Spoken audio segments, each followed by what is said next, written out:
Salam alaikum à tous les musulmans et que Jésus-Christ soit avec vous pour tous les chrétiens. Bon, moi je fais cette petite vidéo là, tranquille là, en fait, rapide, par rapport à la LDNA. Bon, moi ça va être bref, hein. Moi je suis pas un homme politique, je suis pas un militant, je suis rien du tout. Moi, je dis juste ce que je pense sur le moment. J'ai regardé la vidéo rapidement sur Gucci et tout ça, de la LDNA. Donc voilà. Donc moi tout d'abord, je tiens à dire que dans cette vidéo là, ça va être rapide. Je tiens à dire que voilà, en fait, déjà des migrants, mes frères et sœurs, il y en a partout. Il y en a partout et il y en a partout dans le monde. La maltraitance envers les migrants, je pense pas qu'il y en a qu'au Maroc. Il y en a partout. En France, déjà pour commencer, bon, moi pour moi les sans-papiers c'est comme des migrants, donc pour moi c'est des migrants. Donc on a des gens en France en fait qui sont en attente de papier depuis un certain nombre d'années pour pouvoir se faire régulariser. Certes, en France, vous n'êtes pas maltraité, mais si vous vous faites péter par la justice, on vous renvoie de là où vous êtes venu. Peu importe que vous venez d'un pays de guerre ou pas, c'est comme ça que ça se passe en France. Donc voilà, il n'y a peut-être pas de maltraitance en France, certainement, il n'y a pas de gens qui se font tabasser, tout ça, de migrants et tout, mais ils se font renvoyer de là où ils sont venus. Donc s'ils sont dans des pays à guerre, ils vont retourner de là où ils sont venus et se retrouver dans la merde, dans la guerre et dans les problèmes qu'ils étaient. Donc ils peuvent perdre la vie, ils peuvent se retrouver sans argent, sans rien et tout ça. Donc après, je tiens à dire aussi que voilà. Tout d'abord, déjà, je tiens à dire aussi merci à l'Italie. Parce que voilà, en Italie, en fait, c'est. En Italie, il faut reconnaître qu'ils ont beaucoup accueilli de migrants qui venaient de Libye, qui venaient de pays à guerre et tout ça et tout. Et c'est le pays qui a le plus accueilli. Donc d'abord, là, moi, je tiens à remercier aussi l'Italie aussi parce que voilà, ils ont accueilli tout ça et tout. Après, certes, ils ont tellement accueilli qu'après, le Premier ministre, je sais que voilà, la semaine dernière, voilà, il a dit qu'il n'accueillerait plus, le Premier ministre italien, il a dit qu'il n'accueillerait plus de migrants et que voilà, il va y avoir des expulsions. Il y a eu des expulsions et tout ça. Bon, après, il faut comprendre aussi qu'ils ne peuvent pas accueillir tout le monde.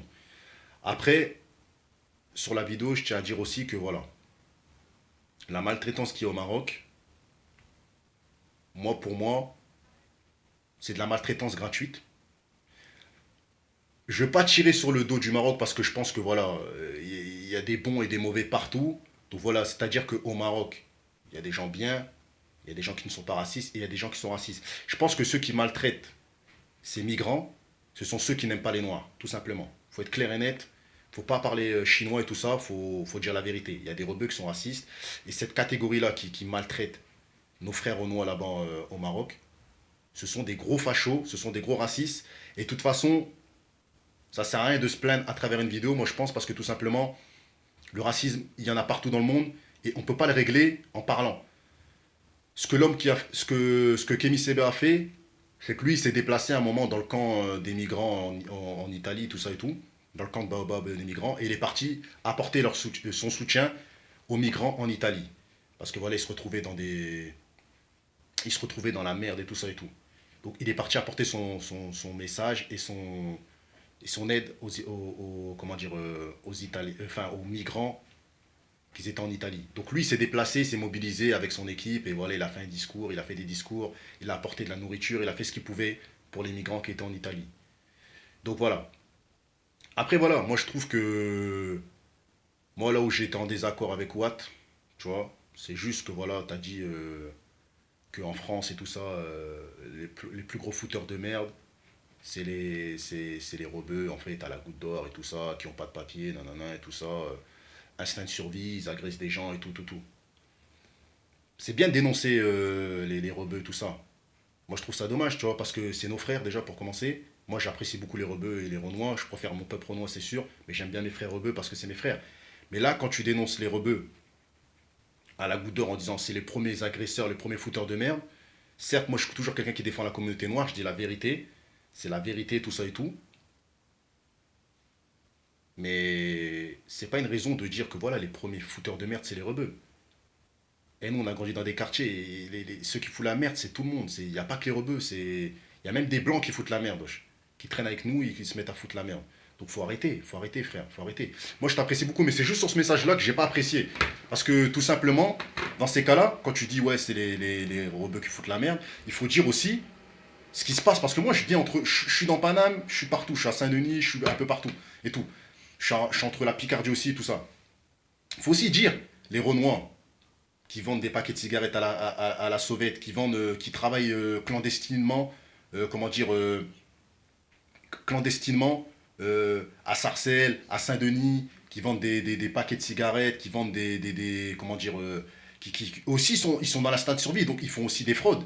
Les tantines à nous qui vendent du dégué et tout ça à Château d'eau, qui vendent des boissons africaines et tout ça, tu vois, je veux dire, tu vois ce que je veux dire, faut aussi dénoncer ces choses-là parce que ça reste aussi de la. C'est peut-être pas des agressions, mais ça reste aussi du travail, on va dire, pas déclaré aux impôts, donc ça reste de la fraude. Donc il faut aussi déclarer ces choses-là. Après, je tiens à dire que pour moi, les rebeux ne sont pas les plus gros fouteurs de merde, dans le sens où si tu vas dans des coins comme Grigny, Évry, ou dans des coins comme Saint-Denis, ou Aulnay-sous, tout ça et tout, c'est les mêmes qui foutent la merde, c'est les mêmes. C'est les mêmes qui foutent la merde, c'est Renois et rebeux. Faut pas dire les rebeux, faut dire Renois et rebeux.